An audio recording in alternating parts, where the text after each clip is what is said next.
Hello everybody, I'm pleased to be with you today. My name is Jim Harries. I'm speaking to you from Kenya in East Africa. By way of brief personal introduction, I'm British born and raised. Was in UK until I was age 24. That was in 1988 when I first came to Africa, originally in Zambia for a few years. Since 1993 I've been living in Kenya. In those years I've been able to add to my education in the UK, some certificates, master's degrees in rural development and in Bible and theology, and a PhD in theology that I completed in 2007. I'm honoured to be able to make this contribution to Dallas Theological Seminary. I'm trying to remember, I think I visited the seminary in 2017 and would have liked to visit this year, but Corona has turned my visit into a virtual visit. So I want to tell you a little bit about what we're calling vulnerable mission by explaining how I personally came to value and appreciate and advocate for vulnerability in mission and how we define that vulnerability. So as I say, God called me actually in 1987 to serve him in the majority world, and then the door opened to go to Zambia to teach agriculture. I was in agriculture at the time at a secondary school for a 3-year period from 1988 to 1991. Now that time in Zambia was very formative on my understanding, and it included a good number of shocks. Now, one of the shocks that I faced at the time was realizing the massive size of gap between us Western missionaries, primarily Americans, but there were a few of us Brits as well, and the Zambian people and their outlook and what they were doing and how they were perceiving things and understanding things. The comprehension gap, the lifestyle gap was vast.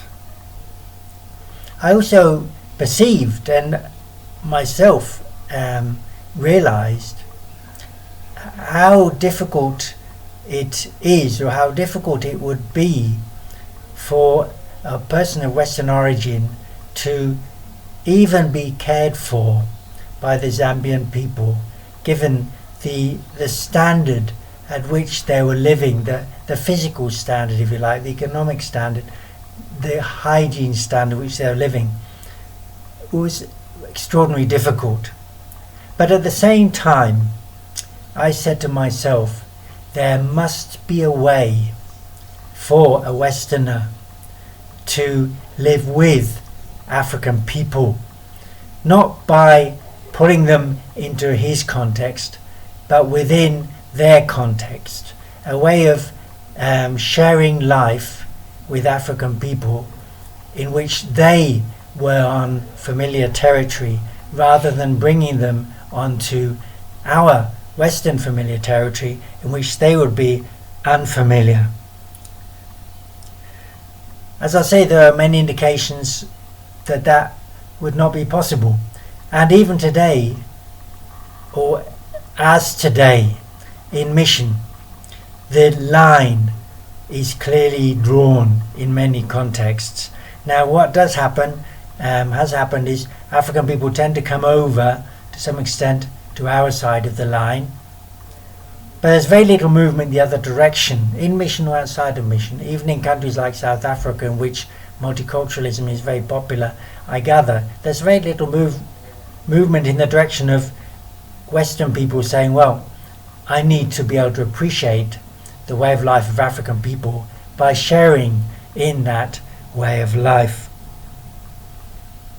Now, I came to Kenya in 1993 with the express intention of doing that. So on arrival in Kenya, I came by myself, not really by choice, but things happened. So I was no longer at the support of a mission agency, and landed in a rural village where I knew one person, stayed in his house for the first 10 months. Subsequently came back and continued before building my own house on his land. So I was the only Westerner in that whole area, let's say. It was an enormous strain. It was very, very difficult, but I'm very grateful to God that I persisted in having myself live in a very foreign context in which I was, let's say, answerable to local people. Living in the house of a local person means that local people visit all the time. And if you are compliant with what's going on, then you can end up in discourse, in communication with them, let's say, on the level.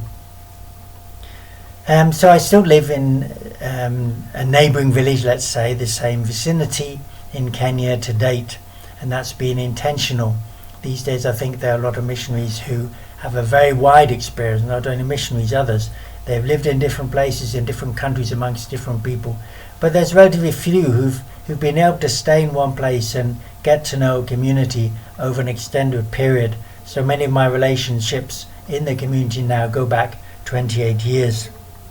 Now the principles that we put together then, which are now considered the principles of vulnerable mission, are these. And in a sense, they are very, very simple. In implementation, they can be admittedly quite difficult. First, use their language. Second, use their resources. So we're suggesting that some Western missionaries should do their ministry using indigenous languages and using indigenous resources. Now, I don't know how my listeners will be receiving that. It could be they say, well, that's obvious. Well, if that is your response, then let me just say that while it may seem obvious to you, it's something that doesn't happen very much. It's very normal when Westerners go into majority world context, which in practice means context known for poverty, that one of the main roles we see ourselves as playing is helping the poverty by providing resources. Now, in order to provide resources, one requires means of accountability.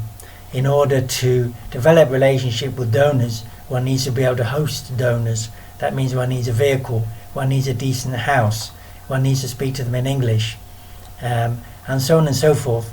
So if a Western missionary, as is almost invariably the case, is to be part of making contributions to help to relieve poverty, then that creates a gap with the indigenous people.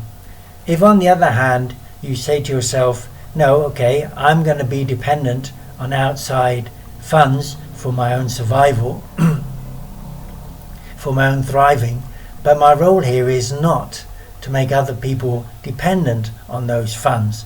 My role is to participate with them in life on a level while compensating for my own costs needed perhaps to maintain links with my home country and so on and so forth. So if that's the approach you take, then there's no longer the need to live in a Western way so as to be able to receive visitors and so on and so forth. So on that basis, I've been able to live in a typical, let's say, village house since 1993. So I've now lived in the same house. In fact, I have two houses, which a man originally built for himself, one for his first wife, one for his second wife. I look after children in my home. The two houses enable us to separate sleeping. I'm single, so the girls and ladies sleep in one house, the men and boys sleep in another house. So not having to see myself as a channel for funds enables me to avoid the barriers that are put up by the need for myself to have a certain high standard, and also the barriers that arise when people then are contesting funds that I bring in. So if you have funds available, then the question is where to channel them, who's going to be given access to the funds. Now that results in local people jostling to develop relationships with you. If you don't have those funds, people will stop jostling and they can start to ignore you, start to not take you seriously, leaving you free to engage in ministry as, let's say, as a local person would. Secondly, language. Again, the issue of language is deep and wide. Indeed, in many parts of Africa, English is these days very widespread. Now, I suggest that a good stand for a new missionary is to say, I'm going to engage in formal communication entirely in an or in a, maybe more than one indigenous language. So the languages I'm operate in, for example, are Kiswahili and are Luo. And all my ministry with Kenyan people, with Tanzanian people, is using those two languages. And I use English to communicate back with the West, but I don't use English in engaging with the indigenous context, which means I'm not competing with Kenyan people in the arena in which they're seeking international recognition or funding or jobs, prestige. I'm at what many consider a lower level. I'm functioning at the indigenous level, and that is as a result of using indigenous languages. So we say that a vulnerable missionary is the one who does ministry in or using local resources and using local languages.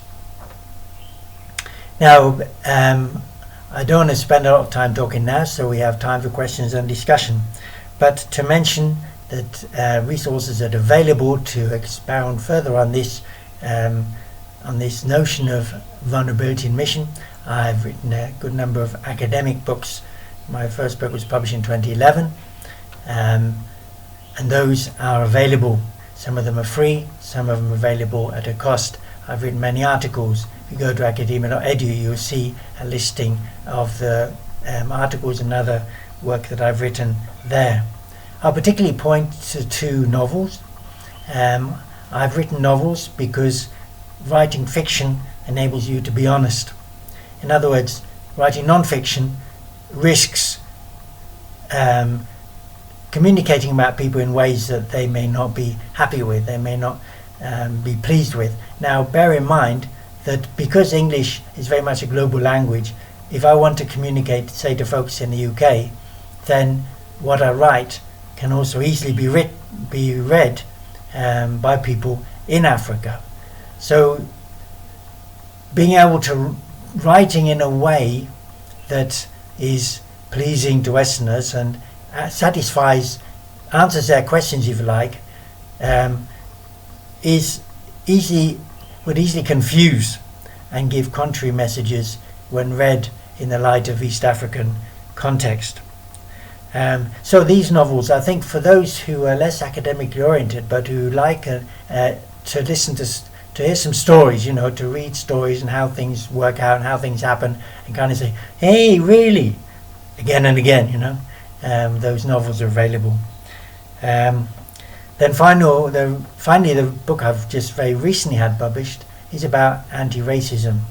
Now, what I've realized is that many of the problems that the West is currently facing regarding racism, one of the very hot topics today, arise exactly from the failure to relate to other ethnicities in a vulnerable way.